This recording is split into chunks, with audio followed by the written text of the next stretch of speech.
दर्शकबिन टिकटकको यो अर्को नयाँ श्रृङ्खलामा म एकजना अतिथिका साथमा उपस्थित भइसकेको छु आजको बसाइमा। र आजको बसाइमा हामी शिक्षासँग सम्बन्धित रहेर कुराकानी गर्नेछौँ। पछिल्लो समय शिक्षालाई कसरी अगाडि बढाइराख्नु भएको छ, के छ अवस्था, वैकल्पिक माध्यम के रहेका छन्, आन्तरिक मूल्याङ्कनको अवस्था कस्तो रहेको छ भन्ने विषयमा बढी केन्द्रित भएर कुराकानीलाई अगाडि बढाउनेछौँ। र आज हामीसँग बागेश्वरी बहुमुखी क्याम्पसका क्याम्पस प्रमुख दानबहादुर हमाल हुनुहुन्छ। आउनुहोस् उहाँलाई स्वागत गरौँ। स्वागत छ सर यहाँलाई। आराम हुनुहुन्छ? ठिकै छ। पछिल्लो समयको व्यस्तता कस्तो छ यहाँको? ठिकै छ। अहिले अब क्याम्पसमा अफिसहरू खोलिराखेको छ, कक्षाहरू अनलाइन ढङ्गले चलिरहेका छन्। केही कक्षाहरू चाहिँ अब परीक्षाको लागि तयारीको अवस्थामा छ विद्यार्थीहरू, यसरी चलिरहेको। जस्तो क्याम्पसको अब अहिले यो लामो समय कोरोनाका कारण पढाइहरू प्रभावित भइराखेको छ, कसरी गरिराख्नु भएको छ क्याम्पसको पढाइ, के छ अवस्था? हजुर, हाम्रो गत साल चाहिँ जब कोभिड-19ले नेपालमा असर गर्यो, त्यसपछि लकडाउन सुरु भयो। लकडाउन सुरु भइसकेपछि केही समय चाहिँ हाम्रो क्लासहरू अफ भए। तर अब चाहिँ शिक्षण सिकाइ क्रियाकलापलाई हामीले वैकल्पिक माध्यमबाट अगाडि बढाउनुपर्छ भन्ने उद्देश्यका साथ हाम्रो मध्यपश्चिम विश्वविद्यालयले virtual and online alternative online class सञ्चालन गर्ने एउटा गाइडलाइन्स 2020 भनेर पारित गर्यो। त्यही गाइडलाइन्सको आधारबाट हामीले चाहिँ हाम्रा विश्वविद्यालय अन्तर्गतको क्याम्पसहरू अन्तर्गत रहेको यो बागेश्वरी बहुमुखी क्याम्पसमा पनि हामीले भर्चुअल माध्यमबाट अनलाइन क्लासहरू सञ्चालन गऱ्यौँ। र विशेष गरेर अनलाइनका विभिन्न माध्यमहरूबाट अनलाइन कक्षाहरू सञ्चालन गर्ने मोडहरू भए पनि हामीले चाहिँ जुमको माध्यमबाट कक्षाहरू सञ्चालन गऱ्यौँ। र हाम्रो विश्वविद्यालयको निर्देशनअनुसार हामीले गत साल चाहिँ हाम्रो इक्जाम पनि अनलाइन माध्यमबाट सम्पन्न गऱ्यौँ। त्यसपछि फेरि केही समय कोरोनाको महामारी अलिकति कम भएपछि फेरि भौतिक ढङ्गले हामीले कक्षाहरू सञ्चालन गऱ्यौँ। र केही सेमेस्टरका जस्तै स्नातक तह दोस्रो चौथो सेमेस्टर र स्नातकोत्तर तह दोस्रो सेमेस्टरको कक्षाहरू भौतिक ढङ्गले नै सम्पन्न भए। फेरि यो कोरोनाको दोस्रो लहर आइसकेपछि फेरि लकडाउनको स्थिति बन्यो र अहिले चाहिँ हामीले स्नातक तह प्रथम सेमेस्टरका कक्षाहरू अनलाइन माध्यमबाट सञ्चालन गरिरहेका छौँ। कतिको प्रभावकारी देखियो जस्तो भौतिक उपस्थितिमै पढाइ गर्दा र यो अनलाइन माध्यमबाट वैकल्पिक माध्यमबाट पढाइ गर्दाखेरिको चाहिँ कुन चाहिँ बढी उपयुक्त हुँदो रहेछ र बढी कतिको प्रभावकारी भएको छ यो अहिले विद्यार्थीहरूलाई? यसमा दुईवटै कुरा रहे। भौतिक ढङ्गले उपस्थित भएर पठन पाठन गरिरहेका शिक्षक र विद्यार्थीहरू, त्यही बानी भएर रहिरहेका विद्यार्थीमा सुरुमा केही अप्ठ्याराहरू रहे। र अनलाइन माध्यमबाट हाउ टु टिच भन्ने कुराहरू टिचरले पनि पूर्ण रूपले एक ढङ्गको प्राविधिक ज्ञानहरू हासिल गर्नमा पनि केही टिचरहरूमा समस्याहरू रहे। त्यसका समस्याका बावजुद पनि शिक्षकहरूले जब प्राविधिक ज्ञानहरू हासिल गर्नुभयो, कसरी अनलाइन माध्यमबाट शिक्षण गर्ने, अनलाइन माध्यमबाट शिक्षण गर्दा आफ्ना टिचिङ मटेरियलहरू कसरी डेभलप गर्ने भन्ने कुराहरू हासिल गरिसकेपछि, त्यसको सिप ज्ञान हासिल गरिसकेपछि चाहिँ अहिले टिचरहरू चाहिँ अनलाइन माध्यमबाटै बढी प्रभावकारी हुने कुरामा टिचरहरू सेटिस्फाइड नै हुनुहुन्छ। र विद्यार्थीको हकमा चाहिँ केही विद्यार्थीहरू अझै पनि हालको अवस्थामा पनि जस्तै हाम्रो स्नातक त फर्स्ट सेमेस्टर भनेको नयाँ विद्यार्थीहरू हुन्। उहाँहरूलाई चाहिँ यो नयाँ अनलाइन माध्यममा चाहिँ ह्याबिट नबसिसकेको कारणले उहाँहरूलाई सुरुमा केही गाह्रो पनि भयो। अझै पनि अहिले भर्खरै हामीले स्नातक त प्रथम सेमेस्टरको मिड टर्म एक्जाम अनलाइनबाटै सुरु गरिराखेका छौँ। हजुर। र उहाँहरूलाई गाह्रो भइरहेको छ। अब इमेल आइडी जिमेल आइडी नै नबनाएको विद्यार्थीहरू होइन, त्यसको प्रयोग नगरिराखेको विद्यार्थीहरूलाई कसरी क्वेसनहरू रिसिभ गर्ने, कसरी आन्सरहरू सेन्ड गर्ने भन्ने कुराहरू उहाँहरूलाई समस्या रह्यो। तथापि समयले मान्छेलाई बाध्यतावश पनि नयाँ प्रविधिमा जागरुक हुन सिकाउँदो रहेछ, नयाँ प्रविधि सिक्न पर्ने आवश्यकता महसुस गर्दो रहेछ। र अहिले चाहिँ विद्यार्थी र शिक्षक दुवै केही हदमा त अब केही अप्ठ्यारो फिल गर्ने पक्ष पनि रहन्छ, तर पनि अधिकांश शिक्षक विद्यार्थीहरू यो मोडबाट शिक्षण गर्दा पनि प्रभावकारी हुन्छ भन्ने कुरामा सेटिस्फाइड हुनुहुन्छ। किनभने यसमा चाहिँ विभिन्न पिक्चरहरूबाट विभिन्न होइन पावर पोइन्ट स्लाइड्सहरू देखाएर विभिन्न सोर्सहरू कलेक्ट गरेर धेरै विद्यार्थीलाई टिचिङ प्रभावकारी गर्न सकिन्छ भन्ने कुरामा शिक्षक साथीहरू पनि सन्तुष्ट हुनुहुन्छ। जस्तो सर, अब पढाइबाट विद्यार्थीहरूलाई वञ्चित नगर्न, अन्धकारमा नल्याउने प्रयास त यहाँले गर्नुभयो होइन। जस्तो उनीहरूलाई अझ बढी आकर्षित गर्न त्यो माध्यममा अभ्यस्त हुन गरिएका प्रयासहरू, यहाँले थालिएका प्रयासहरू कस्ता कस्ता रहे, त्यो सेयर गर्नुपर्दाखेरि कसरी सेयर गर्नुहुन्छ? हामीले विद्यार्थीहरूलाई सम्पर्क गरेर, फोनबाट सम्पर्क गरेर क्याम्पसमा इन्डिभिजुअल ढङ्गले बोलाएर पनि विद्यार्थीलाई यसरी हामीले अनलाइन क्लासमा जोइन हुन सक्छौँ, योबाट यसरी हामी क्लास लिन सक्छौँ, यसरी मटेरियल कलेक्ट गर्न सक्छौँ, मटेरियल यसरी अध्ययन गर्न सक्छौँ भन्ने कुराहरू पनि सिकायौँ विद्यार्थीलाई फोन गरेर बोलाएर पनि।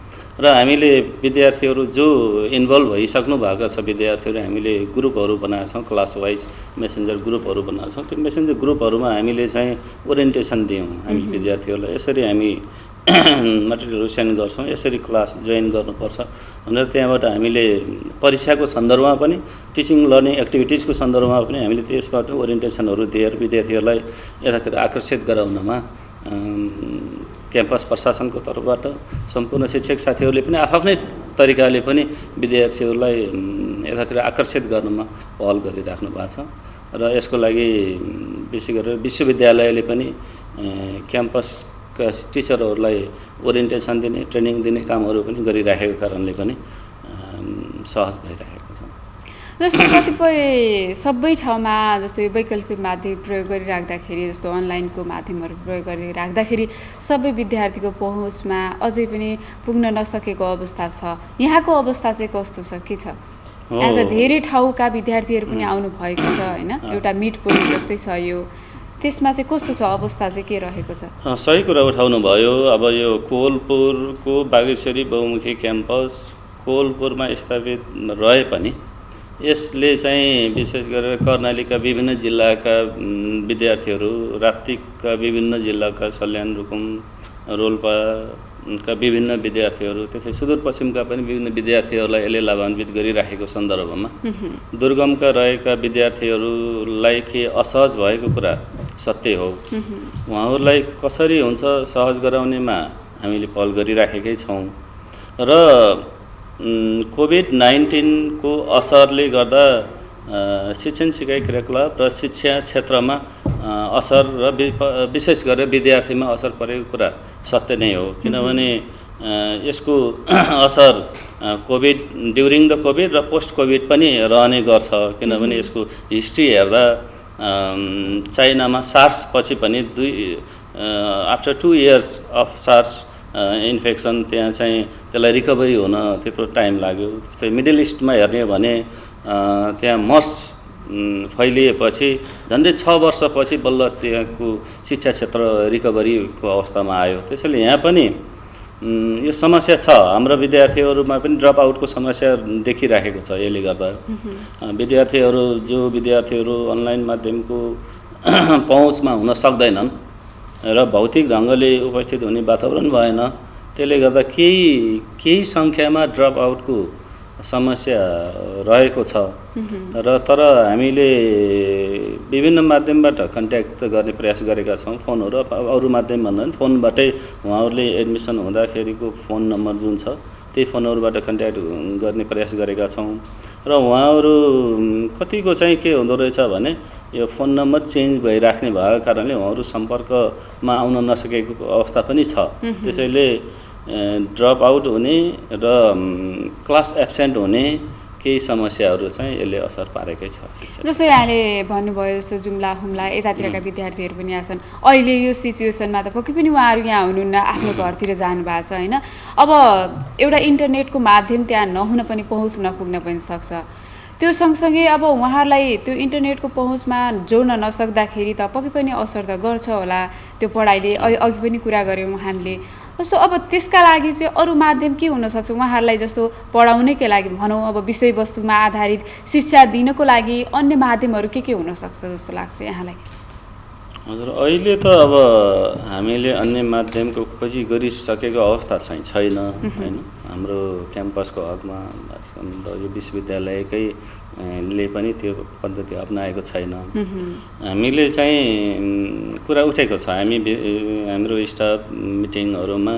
अब जो विद्यार्थी पढ्न चाहन्छन् तर विविध कारणले इन्टरनेटकै पहुँच नभएको कारणले जो अनलाइन कक्षाहरूमा समावेश हुन सक्नुहुन्न, उहाँहरूलाई वैकल्पिक माध्यम चाहिँ कि फोनबाट पनि हामीले गर्न सक्छौँ कि भन्ने छलफलहरू चलिराखेको छ। अहिलेसम्म हामीले त्यसलाई गरेको छैनौँ। र जो विद्यार्थी जो अहिले फोनको कन्ट्याक्टमा पनि हुनुहुन्न, उहाँहरूलाई चाहिँ अहिले क्याम्पसबाट सम्पर्क विच्छेदको अवस्थामा रहनु भएको छ। उहाँहरू सम्पर्क गर्न आउनुभयो भने चाहिँ त्यसपछि हामीले उहाँहरूलाई सम्पर्क गरेर विभिन्न लर्निङ मटेरियलहरू प्रोभाइड गर्ने र टिचरले सम्पर्कमा राखेर बेला बेलामा उहाँहरूले टिचरको छुट्टै गाइडेन्स गरेर चाहिँ उहाँहरूलाई हामीले रिकभर गर्ने प्रयास गरेका छौँ। त्यो थप गर्छौँ पनि। तर अहिले चाहिँ जो फोन सम्पर्कमा पनि हुनुहुन्न, इन्टरनेटको पहुँचमा हुनुहुन्न, उहाँहरूलाई समावेश गर्ने कुरामा चाहिँ चुनौती चाहिँ छ। जस्तो अघि यहाँले विश्वको कुरा गर्नुभयो, जस्तो कतिपय राष्ट्रहरूलाई त्यो सुरु भएको 6-7 वर्षसम्म पनि शिक्षालाई माथि लैजान निकै चुनौतीपूर्ण रह्यो र चुनौतीको त्यो सामना गरेर उहाँले लिनुभयो। अझ हाम्रो देशमा, अझ विकासशील देशमा त त्यो अवस्था अझ निकै गाह्रो हुन्छ होला। के लाग्छ यहाँलाई? कसरी चाहिँ त्यसलाई व्यवस्थापन गर्न सकिन्छ होला या के गर्न सकिन्छ जस्तो लाग्छ? हो, अब निश्चित रूपले यो समस्याको रूपमा रहेको छ। यसलाई चाहिँ अब मुख्यतः भ्याक्सिनै हो होइन। अब हाम्रो देशले भ्याक्सिन उत्पादन गर्न नसकिराखेको अवस्थामा विभिन्न देशहरूको सहयोगमा भ्याक्सिनहरू लगाएर विद्यार्थीहरूलाई, समुदायलाई अब कोभिडको जुन फियर छ, डर छ, त्योबाट त्रास छ, त्योबाट अलिकति मुक्त गराएर नर्मल स्थितिमा पुर्याउनु चाहिँ राज्यको दायित्व रहन्छ। त्यसमा चाहिँ बौद्धिक वर्ग, मिडियाकर्मी, सञ्चार जगतले चाहिँ यी सूचनाहरूलाई, यस्ता समाचारहरूलाई सम्प्रेषण गरेर त्यो तहसम्म पुर्याएर भोलिका दिनमा शिक्षा क्षेत्रमा पर्न सक्ने असरलाई समयमै हामीले चाहिँ ध्यान पुर्याएर त्यसका विकल्पहरू के हुन सक्छन् भन्ने कुरामा चाहिँ ध्यान दिन जरुरी छ। र यदि हामीले सो सम्बन्धमा समयमा समाधानका उपायहरू पत्ता लगाउन सकेनौँ भने यो कोभिड-19 को पनि पोस्ट इफेक्ट चाहिँ यहाँ पनि पर्न सक्ने कुरामा चाहिँ मलाई चाहिँ त्यस्तो सम्भावना छ हैन।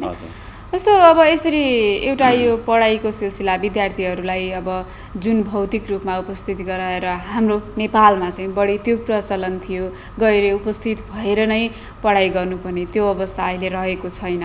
अब यसले पनि धेरै कुरा सिकायो पनि होला, किनकि अहिले भएन लगभग करिब 1.5 वर्षभन्दा बढी भइसक्यो यो कोभिडको अवस्था सिर्जना भएको र यसबाट फेरि बल्लतल्ल तङ्ग्रिएर भौतिक उपस्थितिमा विद्यालयमा उपस्थित भएर नै पढाइ गरिएको थियो। फेरि कोभिडको अवस्था आएर अहिले अनलाइनबाट गर्नु परेको छ। यो सिकाइ जुन अहिलेको यो भोगाई र यो सिकाइलाई आम सर्वसाधारण या अभिभावकहरूलाई सेयर गर्नु पर्दाखेरि कसरी गर्नुहुन्छ यहाँले?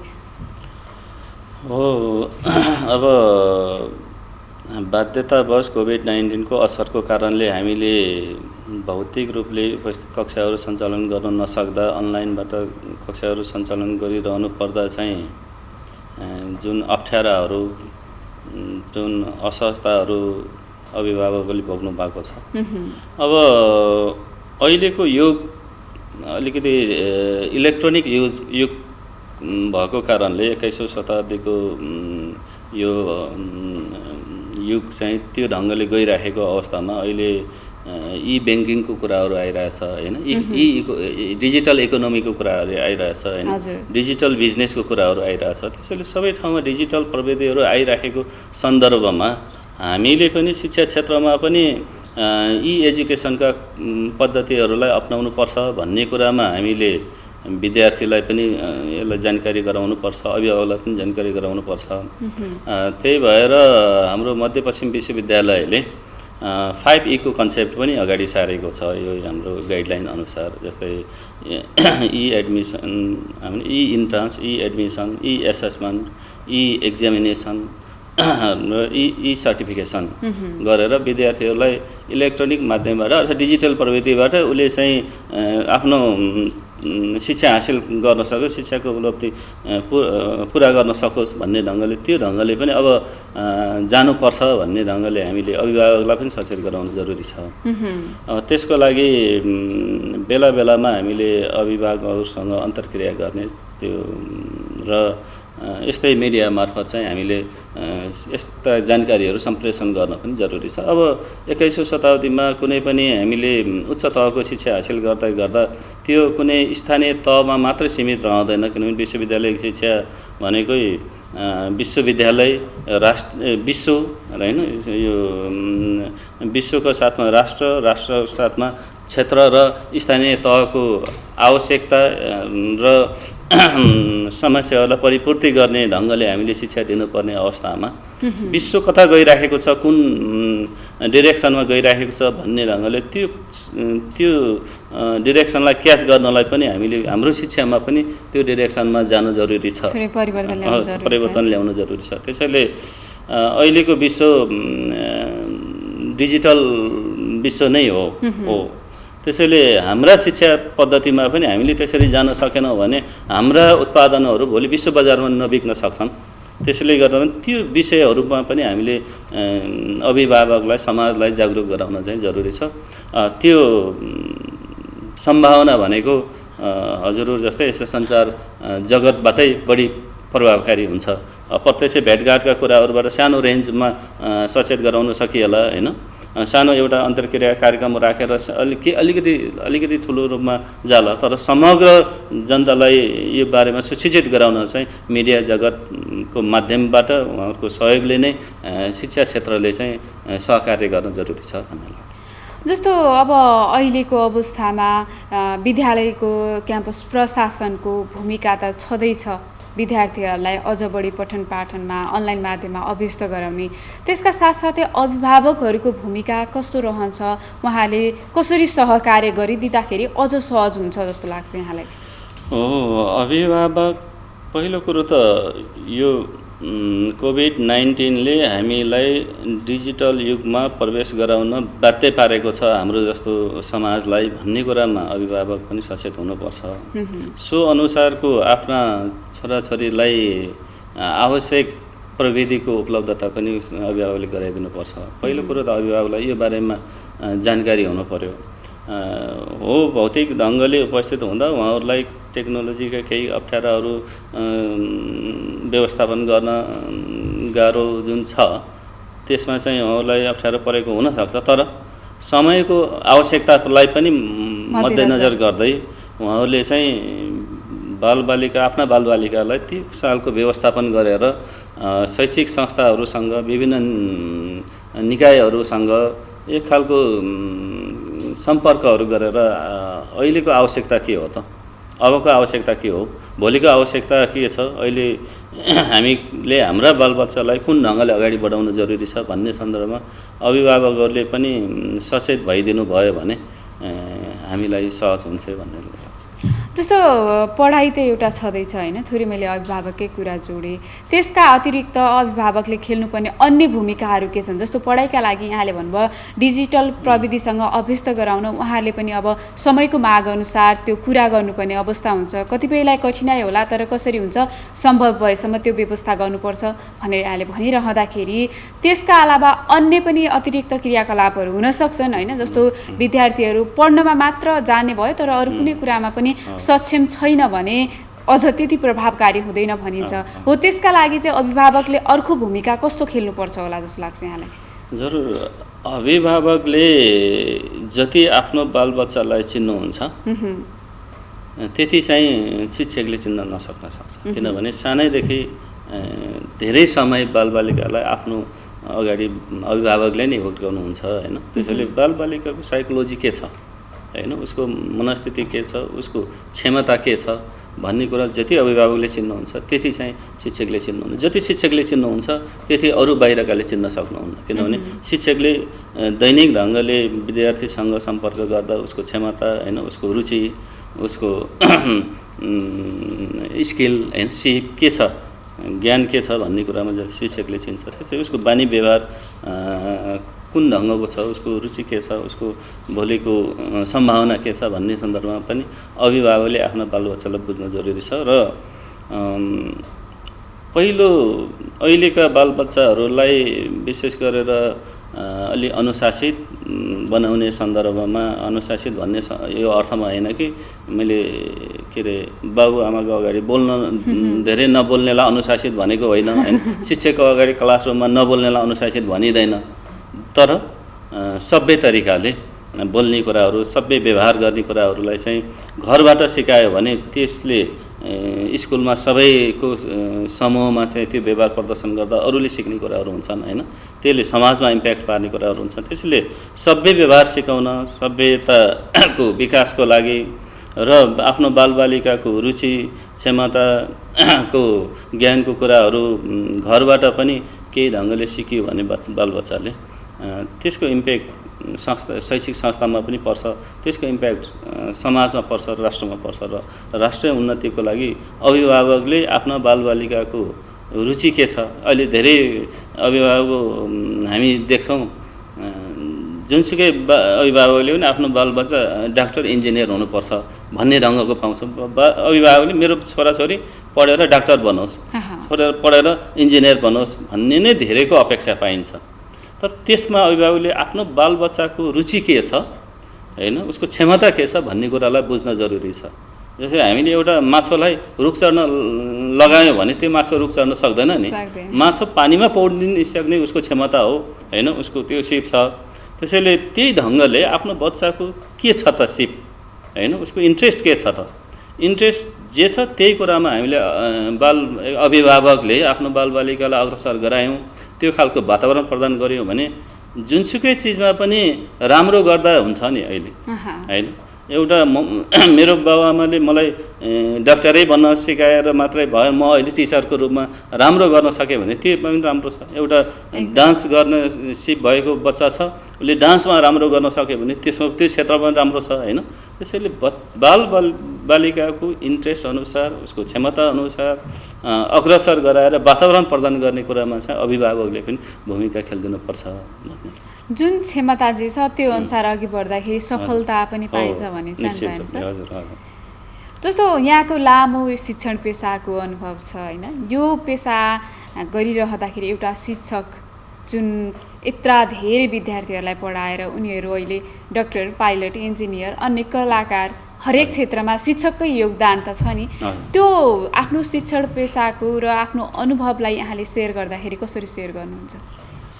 हो, अब 12-14 वर्ष भइसक्यो पढाएको। अब विशेष गरेर म चाहिँ अब इङ्ग्लिस एजुकेसनतिरको टिचर भएको कारणले हाम्रो चाहिँ जति मेन पावर के अरे हामीले जनशक्ति उत्पादन गर्छौँ त्यो चाहिँ टिचिङ सेक्टरतिर बढी इन्भल्भ हुने रहन्छ होइन।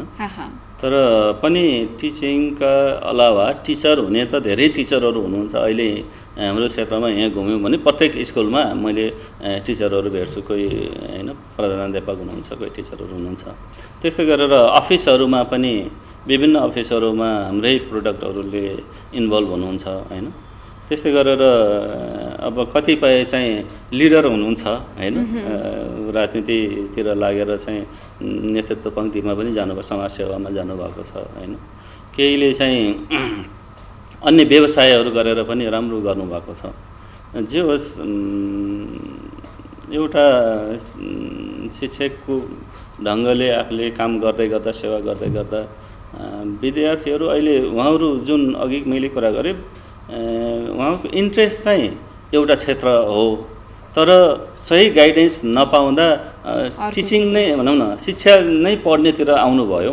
जो अहिले व्यापारमा राम्रो गरिराख्नु भएको छ, उहाँहरूले चाहिँ म्यानेजमेन्ट पढ्नु पर्थ्यो हैन।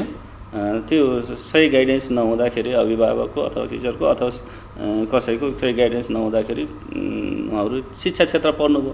तर अहिले शिक्षा क्षेत्रमा पढिसके पनि, शिक्षा फ्याकल्टीमा पढिसके पनि उहाँहरूले चाहिँ व्यापारमा राम्रो गरेको देख्छु मैले हैन। कति चाहिँ अन्यत्र अफिसियलमा हुनुहुन्छ, ब्युरोक्राट्समा हुनुहुन्छ, उहाँहरूले चाहिँ त्यो ढङ्गको लाइन पक्रेको भए हुन्थ्यो। तर यो समस्या छ हामीले के एउटा ट्रेन्ड चाहिँ के छ भने अरू साथीहरूले जे पढेछ त्यही पढ्ने हैन, अथवा समाजमा टिचर देख्यो अनि त्यही टिचर पढ्ने हैन। कहिले चाहिँ आर्मी देख्यो आर्मी हुने भन्ने ढङ्गको पनि देखिन्छ। त्यसैले हाम्रो मेन पावर आर्मी पुलिसमा पनि जानुभएको छ, ठुलो अफिसर लेभलमा धेरै हाम्रो प्रोडक्टहरू जानुभएको छ हैन। त्यसैले धेरै क्षेत्रहरूमा जानुभएको छ हाम्रो प्रोडक्टहरू। जस्तो शिक्षणकै कुरा गरिरहँदाखेरि, यो पेसाकै कुरा गरिरहँदाखेरि जस्तो थुप्रै किसिमका विद्यार्थीहरू आउनुहुन्छ। जस्तो हजुरले शिक्षातिर मेरो बढी उ छ, लगाव छ, त्यतातिर मेरो पढाइ शिक्षण पेसामा पनि शिक्षातर्फ मेरो छ भनेर त्यो फ्याकल्टीतिर भइरहँदाखेरि ती विद्यार्थीहरू त धेरैतिरका आउँछन्, धेरै इन्ट्रेस्ट भएका विद्यार्थी, तिनीहरूको मनोभावलाई चाहिँ कसरी बुझ्ने जस्तो लाग्छ यहाँलाई? त्यो माथिल्लो लेभलमा आइसक्नु भइसकेपछि अब उहाँहरूले पनि धेरै आफ्नो भोलि के हुने कसो हुने भन्ने कुरा बुझ्न जरुरी छ। केहीले त बुझिसक्नु भएको हुन्छ हैन, केहीले चाहिँ अन्यलमा हुनुहुन्छ। अहिले पनि पढेपछि जागिर पाइएन, जागिर नपाएपछि के गर्ने त भन्ने, थप पढ्ने भन्ने ढङ्गले चाहिँ आएको पनि पाइन्छ। तर त्यसैले उहाँहरूको स्थिति के हो, मनस्थिति के हो, अब हामीले प्रत्येक टिचरले बुझ्ने गर्छौँ, हामी छलफल गर्छौँ हैन। हाम्रो क्याम्पसमा 7वटा विभाग छ, विभागीय मिटिङहरू बसिरहेको छौँ। कुन विद्यार्थीको के अवस्था छ, कहाँ के समस्या छ, त्यो ढङ्गले स्टाफ मिटिङहरूमा पनि यस्ता कुराहरू आउँछन्। संस्थागत विकासको लागि के गर्ने भन्ने ढङ्गको एउटा पाटो रह्यो र कुनै विद्यार्थीहरूको वास्तवमा फरक खालको मनोभावना केही छ कि भन्ने ढङ्गको पनि हामीले छलफलहरू हुन्छन्। र त्यही हो, प्रत्येक व्यक्तिमा वैयक्तिक भिन्नताहरू हुन्छन् हैन। त्यो साइकोलोजीमै स्पष्ट भइसकेको विशेषता हो। त्यसैले वैयक्तिक भिन्नता अनुसारको विद्यार्थीको मनोभावना फरक फरक रहने भएको कारणले त्यो फरक तर त्यो मनोभावना पनि फेरि परिस्थितिजन्य पनि हुँदो रहेछ। अहिलेको परिस्थितिमा एउटा खालको भावना, किनभने उसले लङ टर्म उसको गोल तयार गरिसकेको छैन र त्यसमा स्ट्रङ डिटर्मिनेसन लिएर अगाडि बढेको छैन भने त्यस्तो खालको विद्यार्थीमा के हुन्छ त भन्दा परिस्थिति अनुसार उसको भावनाहरू, मनहरू चाहिँ चेन्ज भइरहेको छ। अहिले चाहिँ म टिचर बन्छु भनेर पढ्छ, फेरि बिचमा गएर अर्कै केही देख्छ, त्यतातिर जानु पर्यो कि भन्छ। अनि त्यस्तो खालको पाइएको रहन्छ। त्यसैले समग्रतामा यस्ता विषयहरू आइराख्छन्, हामी छलफल गर्छौँ र विद्यार्थीलाई तपाईले अब यसरी अगाडि बढ्नुपर्छ भन्ने ढङ्गले काउन्सिलिङहरू पनि हामीले गर्छौँ। र हाम्रो क्याम्पसमा पनि एउटा हामीले स्टुडेन्ट फिडब्याक काउन्सिलिङ सेल भनेर पनि गठन गरेका छौँ। त्यसमा चाहिँ टिचर साथीहरूले त्यस्ता विद्यार्थीहरूलाई त्यस्तो खालको फिडब्याक दिने, काउन्सिलिङ गर्नुहुन्छ। हामीले क्याम्पसमा विभिन्न खालका यस्ता डेस्कहरू, कमिटीहरू निर्माण गरेका छौँ हैन। पब्लिक इन्फर्मेसन सेलहरू हुन्छन्, हामी पब्लिकसँग कोअर्डिनेसन गरेर संस्थाको विकासको लागि यसरी अगाडि बढ्नुपर्छ भनेर पनि गरिराखेका छौँ। र स्टुडेन्ट वेलफेयर एक्टिभिटिजहरूको लागि को करिकुलर एक्स्ट्रा करिकुलर एक्टिभिटिजहरूमा इन्भल्भ गराउनको लागि त्यो कमिटी छ क्याम्पसमा। ती कमिटीहरूले पनि त्यस्ता विद्यार्थीको मनोभावना के छन् त, खेलमा इन्ट्रेस्ट हुनेलाई खेलमा होइन, साहित्यमा इन्ट्रेस्ट हुनेलाई साहित्यमा त्यतातिर लगाउने ढङ्गले पनि हामीले काम गरिरहेका छौँ। जस्तो यहाँका क्याम्पस प्रमुखको बागेश्वरी क्याम्पस प्रमुखको भूमिका निर्वाह गरिराख्नु भएको छ, व्यवस्थापन पनि गर्नुपर्ने हुन्छ होला होइन, यो कतिको चुनौतीपूर्ण छ या के छ? हजुर, चुनौतीपूर्ण निश्चित रूपले छ। अब सबैलाई मिलाउनु पर्ने छ। हजुर, अहिलेको परिस्थितिमा नेपालमा जब 62-63 आन्दोलनपछि पोलिटिकल सिनारियो फरक ढङ्गले अगाडि बढ्यो। किनभने कुनै पनि राज्यमा कुनै पनि क्षेत्रमा जब पोलिटिकल स्थायित्व हुन्छ तब राज्यका विभिन्न निकायहरू पनि त्यो ढङ्गले अगाडि बढ्छन्। जब पोलिटिकल अनस्टेबिलिटी भयो भने राज्यमा सरकार सञ्चालनमा विभिन्न मिलाएर सञ्चालन गर्न पर्ने भयो भने तल्लो तहमा पनि मिलाउनु पर्ने अथवा विभिन्न पार्टीहरूलाई हिस्सा मिलाएर अनि अगाडि बढ्नुपर्ने भन्ने ढङ्गका ट्रेनहरू चल्दा रहेछन्। त्यस्ता प्रवृत्तिहरू पनि छन्। त्यसैले विश्वविद्यालयमा पनि त्यस्ता प्रवृत्तिहरू हाम्रो समूहलाई यस्तो चाहिने भन्ने कुराहरू पनि देखा परेका हुन्छन्। त्यस्तै गरी विद्यार्थी सङ्घ सङ्गठनहरूले पनि त्यस्तो गरेको पाइन्छ। त्यसमा चाहिँ हामीले सिस्टमलाई जोड दिनुपर्छ। मुख्यतया सिस्टम सबैलाई राखेर एउटा सिस्टम बनाएपछि त्यही सिस्टमलाई फरवार्ड गरेर आफू दायाँ बायाँ नभएर निष्पक्ष ढङ्गले पद्धतिलाई अगाडि बढाउने ढङ्गले गयौँ भने त्यस्ता समस्याहरू रहँदैनन्। र अरू आन्तरिक व्यवस्थापनको सन्दर्भमा चाहिँ मुख्यतया आर्थिक पक्ष नै जोडिँदो रहेछ होइन। राज्यको शिक्षातर्फको लगानी कम छ। शिक्षातर्फ लगानी कम हुँदा विश्वविद्यालयले कम आर्थिक सहायता पाउँछ, विश्वविद्यालयले कम आर्थिक सहायता पाउँदा क्याम्पसले आर्थिक सहायता कम पाउँछ होइन। त्यसले गर्दा अब हामीले चाहिँ इकोनोमिक ढङ्गले आफै सस्टेनेबल हुने ढङ्गको कार्यक्रमहरू पनि सञ्चालन गर्नुपर्छ र स्थानीय निकायसँग कोअर्डिनेसन गर्नुपर्छ। विभिन्न व्यक्तिहरू व्यापार व्यवसाय औद्योगिक क्षेत्रहरूसँग पनि कोअर्डिनेसन गरेर अगाडि बढ्नुपर्छ भनेर हामीले योजनाहरू बनाइराखेका छौँ। र त्यसैले केही चिजहरू उहाँहरूले कोअर्डिनेसन गरिराखेको विगतको हाम्रो हिस्ट्री पनि छ।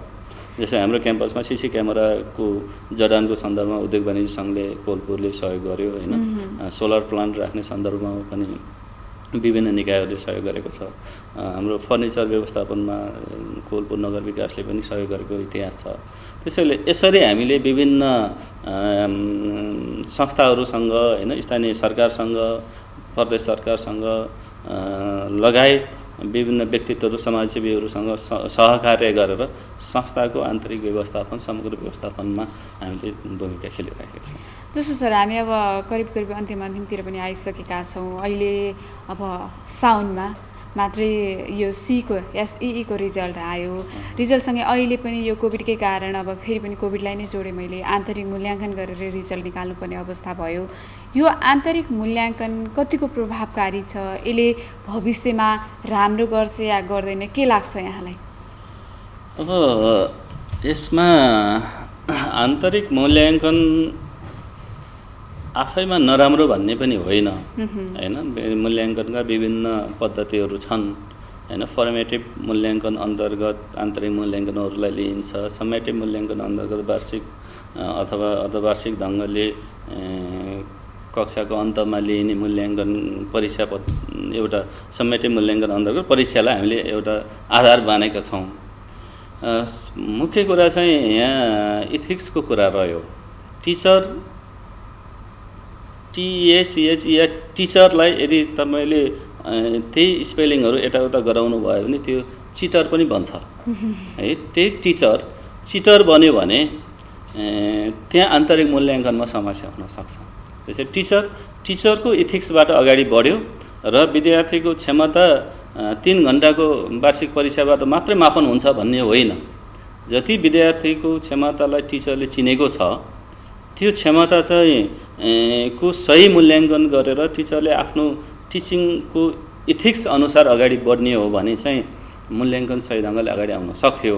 हस् तर हाम्रो सन्दर्भमा चाहिँ अलिकति इथिक्सलाई बिर्सेर अलि एडभर्टाइजको ढङ्गले विभिन्न संस्थाहरूले यही परीक्षालाई एडभर्टाइज यति A+ ल्यायो, यति A ग्रेड ल्यायो भन्ने ढङ्गले त्यसलाई विज्ञापन गरेर अरूलाई आकर्षित गर्ने ढङ्गले यसलाई मूल्याङ्कनलाई अगाडि सारेको कारणले यसमा चाहिँ समस्या देखा परेको छ।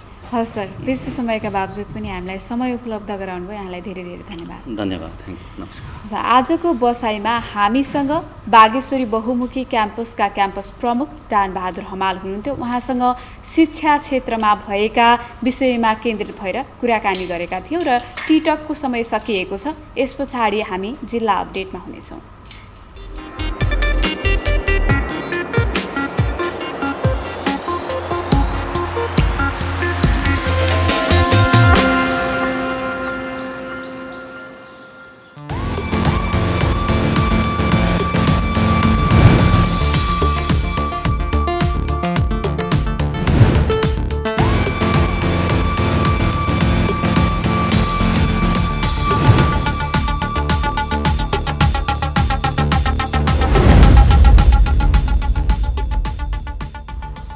दर्शकबिद, हामी जिल्ला अपडेटमा आएका छौँ र आज हामी डडेलधुरा जिल्लासँग जोडिनेछौँ। हाम्रा डडेलधुरा संवाददाता प्रकाश भाटसँग जोडिनेछौँ।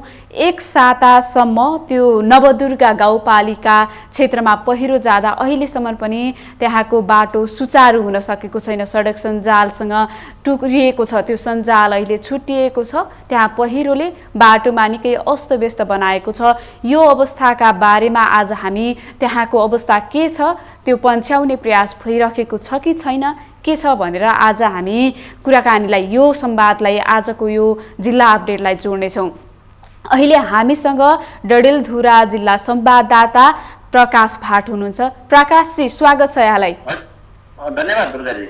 पछिल्लो समय त्यो एक हप्तासम्म भइसकेको छ नवदुर्गा गाउँपालिकाको विभिन्न सडक खण्डहरूमा चाहिँ पहिरो खसेको कुरा यहाँले जानकारी गराउनु भएको थियो, रिपोर्टिङ गर्नुभएको थियो भने अहिलेको अवस्था कस्तो छ र त्यो पन्छ्याउने प्रयास भइराखेको छ छैन के छ त्यसको बारेमा जानकारी गराइदिनुहोस्। दुर्गाजी, एक हप्ताभन्दा बढी भइसक्यो। झन्डै 12 दिन जति भएको छ।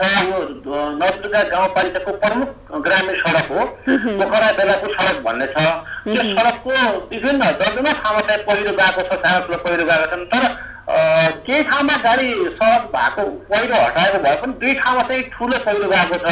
त्यो पहिरो चाहिँ हटाइएको छैन, जसका कारण चाहिँ त्यहाँका स्थानीय 3-4वटा गाउँका स्थानीयहरूलाई चाहिँ एकदमै दैनिक एकदमै कष्टकर बनेको छ।